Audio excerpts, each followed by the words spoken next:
Hi guys, welcome back. So, to get it clear, I'm not ending my channel and this is not a clickbait at all. I am just joining the little discussion on the big YouTubers community from Meet Kevin and Financial Education.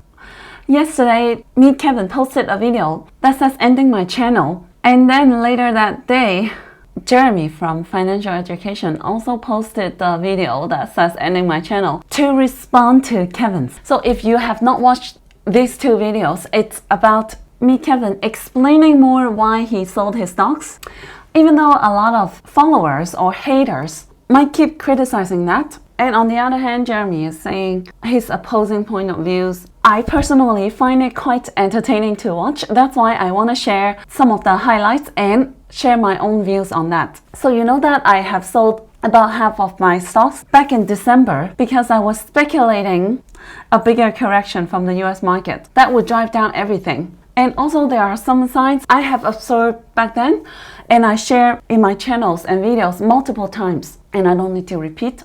And then a few weeks ago in January, I saw that Meet Kevin also have sold all of his stocks and crypto. And I guess I would share some similar thinking and observation of the market. But obviously I didn't copy him because you know that I sold back in December already. But really similar reasons that we share. So let's hear some of the highlights. And get soaked in the market, and that I believe will come. And I believe that right now, markets are absolutely mispricing the risk we face. Markets appear to believe that when supply chains relax and when interest rates go up to just a measly 1%, despite the fact that household balance sheets are relatively high and so are corporate balance sheets, they're all relatively high, which means a 1% increase in rates is unlikely to do much, pun intended. This means that, in my opinion, in addition to looking at that bond market and those break-even rates, we have substantial risk in this market that is not priced into valuations. A lot of individuals believe that pain is already priced in. I believe we're at the beginning of pain. But when we have green days in the stock market, it's very easy to get short-sighted and short-term investing and focus on day-to-day fluctuations rather than evolving market cycles. And I believe that we are in an evolving market cycle. Warren Buffett also tells us to be fearful when others are greedy. And I am fearful that others are really greedy right now. That the belief is, don't worry, we don't need the Fed's wind at our back. We'll invest without the Fed and we'll make money. We'll go to the moon without the Fed. I think this is a greedy belief. So here I have highlighted 3 points that I really could agree on. And it's number 1, he thinks there's more pains coming. And number 2, the green day effect. He thinks that most people are affected or gets more greedy by a few days of green and became short-sighted and forgot about the pain previously. So I call this a green day effect. I can not agree more. And number 3, who is greedy and who is fearful? That is the real question here, right? Everyone knows be greedy when others are fearful, but right now I see the whole YouTube community criticizing Kevin for being fearful while he should be greedy. And he is saying that he sees himself being fearful when everyone else is greedy. The opposite of what people think. I think right now it's very interesting to see the whole YouTube community or even the financial institutions have such difference of opinions. Very, very interesting, very entertaining to watch. Now let me summarize what Jeremy said. In response to that, right? He believes that the pain has been behind us as we saw the VIX already spike to 30s level, and that usually means the most painful moments of the market for a period. And the green day effect, he believes that it is driven by those people who are trying to be smart and trying to time the market. So they sold out their positions during the correction, and then after the stock had run up, they have been panic buying, thinking, oh shoot, I shouldn't have sold, I shouldn't have tried to time the market, I should hurry up and buy back, and that created the green day effect, right? And for the last point, he does not agree that everyone is greedy while he is fearful because he sees everyone being fearful right now. And in Wall Street, only Tom Lee has been suggesting to buy the dip and no one else did. So he sees the whole world being fearful right now, and so he thinks it's time to be greedy. And he also said that he was pissed that Kevin sold all of his position because in the whole YouTuber community, it's like a common sense to just buy and hold and never try to time the market. So I think it's really, really funny to see such opposing point of views from the big YouTubers. Now you may all know who I agree with more or which side I pick. Obviously, I've been saying this for a long time, but to counter Jeremy's point, I will just show you one thing. Well, right now, everyone is trying to explore, trying to see what the market is doing, what stage we're in right now, and what to do at this moment, right? So I watch a lot of YouTubers' opinions to try to get an overall perspective. And seeing so much opposing views, it's sometimes quite confusing and conflicting. I would doubt myself too, what if I'm wrong? And I do think it's wrong to try to time the market because of the famous saying, right? Time in the market is better than timing the market. And especially every time I watch Jeremy's videos, it's always about take advantage of the market crash, buy this and buy that, grab the dip while you can. That makes me even more conflicted. For one, he's a very big YouTuber and has good knowledge about stock market and the company's fundamentals. So I respect his opinions very much. But I just cannot help but remember something in the past. Let me show you. And it is this video, and it's not just one. So this video, as you see, the strong big title is Keep Cash. So why I'm still cash heavy in this stock market, April 2020. And back then, April 2020, the Nasdaq was in the range between 7,000 to 8,000. And right now it is 14,000, even after the correction. And S&P 500 were in the 2,000 range. Right now we're sitting at 4,500 level after the recent painful correction. So if at that time he gave warnings after warnings for investors to keep cash and not buy in the dip yet because the worst is coming, then why on earth right now he gives encouragement for every video to buy in the dip heavily? There's something I don't understand. That is very confusing to me. If you know the reason, let me know. This is another video from May 2020. After the stock market ran up quite a bit from the low of March. Case, tell me once again, why does the S&P 500 deserve to be break even over the past 12 months? Because it just doesn't make sense, to be quite frank. It just doesn't. And then we move on to some of the stocks at that time. We can see that. So can somebody tell me who is buying Apple stock at a 26 forward PE? Apple stock never trades at a 26 forward PE. So if he considered Apple to be expensive at that time, which is 300 pre-split, so which is equivalent to around the 70s level right now. So if he thinks Apple at 70s are overvalued, then why is it at fair value when it's 172?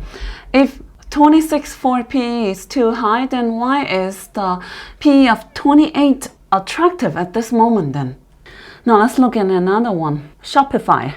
Why to buy in Shopify at $754 a share? Please. GM's getting a bid now? So I also remember vividly back then when Shopify had a huge run up to 700. Everyone was so surprised. How can it be running up so strong? How can it be so expensive, so overvalued? And then it just non-stop and kept running all the way to 1700. And now it has dipped back down to 800 to 900. Some people call it to buy the dip, but back then people thought this valuation was crazy. So I would say maximum. Right now, after this crash, Shopify had gone to a fair value.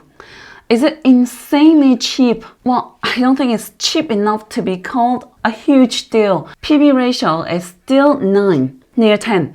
PE ratio of 33. Okay, it's more fair, but I wouldn't say it's a huge great deal. But it's fair. It started to become more fair value.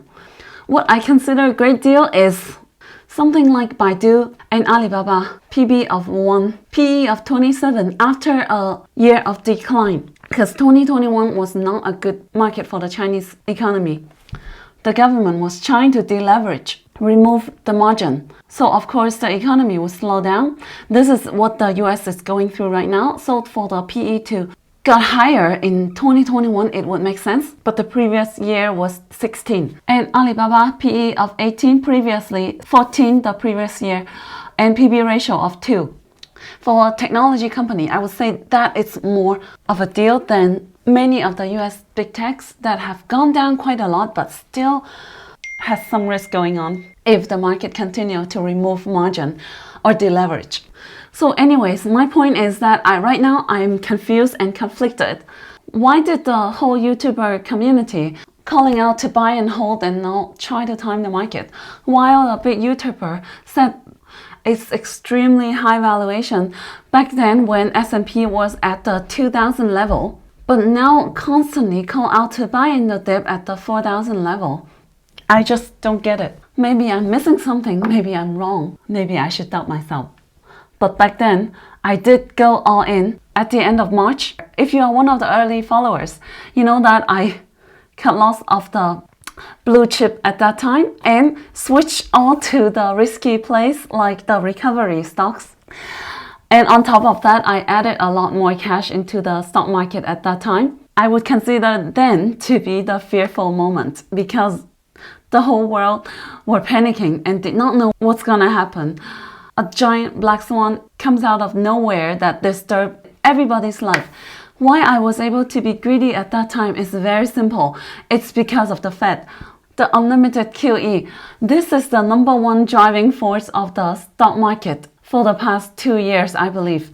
Like Warren Buffett said at that time, to not bet against America, to not doubt the recovery ability from a country that can print money. That is everything to me. That sets everything. Because it is the most powerful tool, at least until now or a couple of years.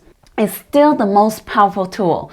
The fact that the US can print money and let the whole world pay for it. This says everything to me. So I was able to be greedy at that time. But right now it's different because right now the money printing is stopping and the Fed needs to in fact take money out of the market. So right now I am fearful. I'm not able to be greedy like most of the YouTubers. I see a lot of people, a lot of YouTubers judging what Kevin did and criticizing his action. So I feel like I want to share my opinion on that. This is just sharing my views. You don't need to agree with me. You don't need to follow my moves at all. Okay? Now, on the other hand, for Chinese stocks though, I think it's a different story because they have been through such a big correction last year. I always speculated the Chinese government were trying to prevent something to happen because they kept saying to watch out for systematic risk from outside the country. So the whole year last year, it was not regulation to crack down the companies. It was not because the government wanted the company to be dead or they cannot take it for anyone to grow big, but because they really were trying to deleverage, to remove margin, to lower the systematic risk. So they have been through the whole cycle of taking money out of the market already. So right now for Chinese stocks, I think it's a complete different story. And for the US market to go down and drive some dips in the Chinese stocks, I actually think it's a good dip to catch. But even so, I won't suggest to do it all at once, but slowly accumulate the shares and take advantage of the bad news. Every dip can be considered opportunity, I would say. Okay, now that's it for today. And if you have enjoyed this video, please give me a big like and write me a great comment. And I'll see you in my next video. That's it, guys. Hope you can find my videos helpful. Make sure you subscribe to my channel and give me a big like. Thank you.